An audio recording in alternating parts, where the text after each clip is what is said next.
Hey guys, it's Ben the Coin Geek at Old Pueblo Coin. Thanks for joining me today, and thanks to Stack Spowers and the Coin Geek YouTube channel for sponsoring the Tucson Invitational Coin and Currency Expo, and thank you to everyone who came and made it a wonderful time. Very excited to see so many people and meet some of you in person. And TucsonCoinshow.com, we're planning on doing it again next year, next January. Come on down, get out of the cold country for y'all up in the Midwest, and for you in the Southwest, come and see another great coin show with lots of great dealers. So, all right, so today we have a Q&A session of sorts.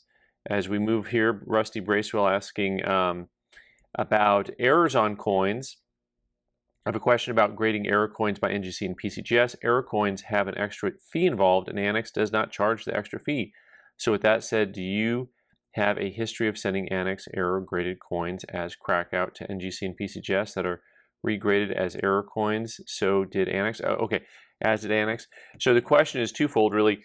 Do you send your error coins into Annex, and then after that, just get them graded by PCGS and NGC, and just have like a crossover, right? So a couple things.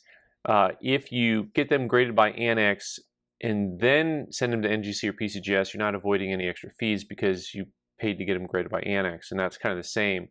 Also, I think if you send in a crossover to NGC or PCGS and it is an error coin, you still have to pay the error attribution.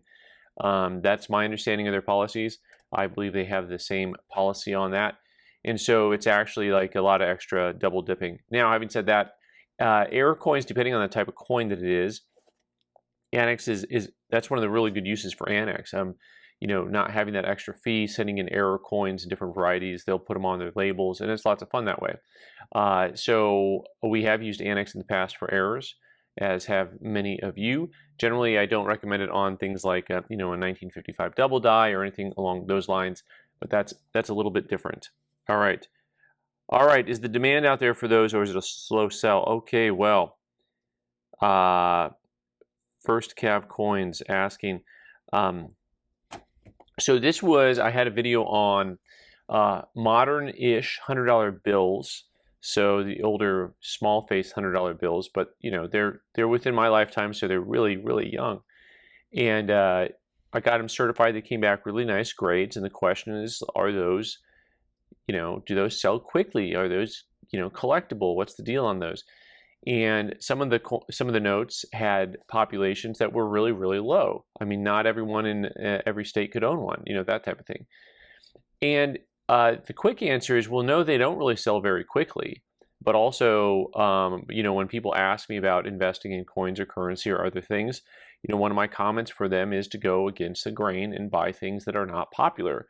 Now, do you know what will be popular next? No, of course not. But also, if you are doing that strategically over time, and you are looking at different areas, you're not just buying those banknotes. Maybe you're buying some banknotes, maybe some ancient coins, maybe some foreign coins, maybe some tokens, some hard time tokens, some metals, all the areas that have gone out of fashion. Over time, one or two may hit. And that's an over time thing is a big thing, right? Because who knows what things will look like 40 years from now or 50 years from now. All I know is that I'll be very old. All right, next up, here we go with Little Window. What a great name. Thanks for the video. Wanted to mention that some really nice and rare colonial coins can be had for under $200. My husband is assembling a collection of New Jersey copper by die variety, all under $100. He's up to 46 different varieties. Given the rarity, that's pretty incredible. That is pretty incredible. Thanks for sharing that. There are so many different areas that you can collect that are not that expensive, and a lot of them are really enjoyable. And when you get into die varieties on colonials or die varieties on really anything, you really can go down a rabbit hole really quick and have fun in that rabbit hole. But really, it's a cool area to collect. Also, a lot of dealers don't look for die varieties on certain coins. So, and for those of you who collect things like this, you understand what it is that I'm talking about. You can usually go into your dealer and look at the different coins and cherry pick them, if you will. I've had guys that do colonial stuff by variety, but what I'll do is I don't do the varieties, but I'll call them in and say, hey, here you go, do you need this? And then they'll get a deal on it, but also they'll pay me extra for a die variety, but not like they would if they had to buy it in auction. You know, it's kind of like a little bit of a trade-off there. All right, Joe Pap. Guys, what's the pointy thing over Ben's right shoulder? Cannon shell model rocket, please advise.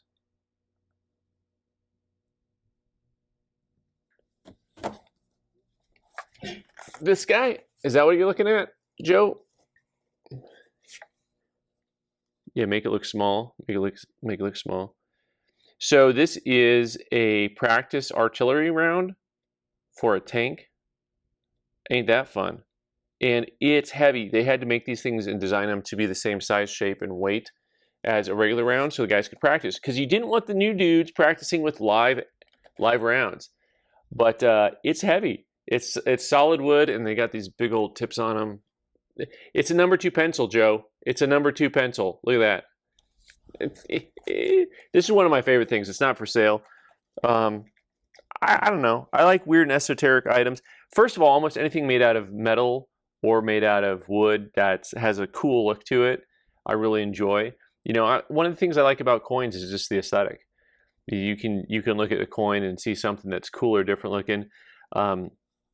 There's even old medals from the Centennial Exposition that are made out of wood, and things like that are very cool.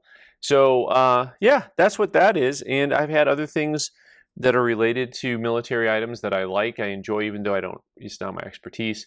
There's something out there called trench art where they take the remainder of something like this, especially if they had the back end, they take that and they'll turn it into like a container or, you know, for their coffee or whatever. It's pretty interesting, the different things that you can make with those. All right, let me see here. I cannot read that name. Too many letters. Just too many letters. It says, I collect coins for its history, investment, hobby. Collecting coins makes you want to save money. You don't spend money on stupid crap. Well, ain't that how it is sometimes? That's a really great reminder about one of my favorite things about coin collecting is that people spend money. You just spend money on all kinds of things. And I know there's a lot of woe is me out there and whatnot. And I get that not everyone has money to spend on coins. Also, I understand how most people I know spend money. What that means is they don't have a budget and they just buy stuff, right? And then they wonder why they don't have any money at the end of the month. And yet, you can just buy stuff sometimes and enjoy your hobby and have something of value. You know, one of my favorite old sayings is that you'll never meet a broke coin collector, which is to say, you buy stuff over time and you'll always have something set aside of value. And I think that's generally true. I mean, I've dealt with thousands and thousands of customers over the years with coin collections, and it'll vary in size and value.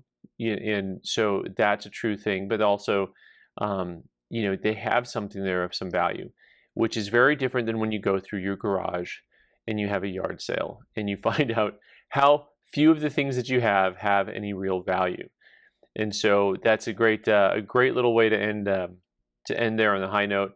Keep on collecting coins, enjoy it, but I will say budget. I think when you budget, you have more money to spend. Some of you won't understand what I just said, but trust me, it's a thing. And if you don't understand and you want to understand, then you know you can try it out. I mean, I recommend anything by Dave Ramsey's group. They teach this stuff a lot better than I ever could, and I've just seen that transform thousands of lives. So you know, it is what it is. In the meantime, enjoy coin collecting. Thanks so much for being here today. You can subscribe by clicking on the owl button in the corner. You can watch more videos on the right side of the screen, and also if you see the little Abraham Lincoln icon, we do have a members only section that pops up extra video a week or so, plus a little bit of extra content when I'm on the road or just when I'm feeling kind of fickle. All right, guys, thanks so much.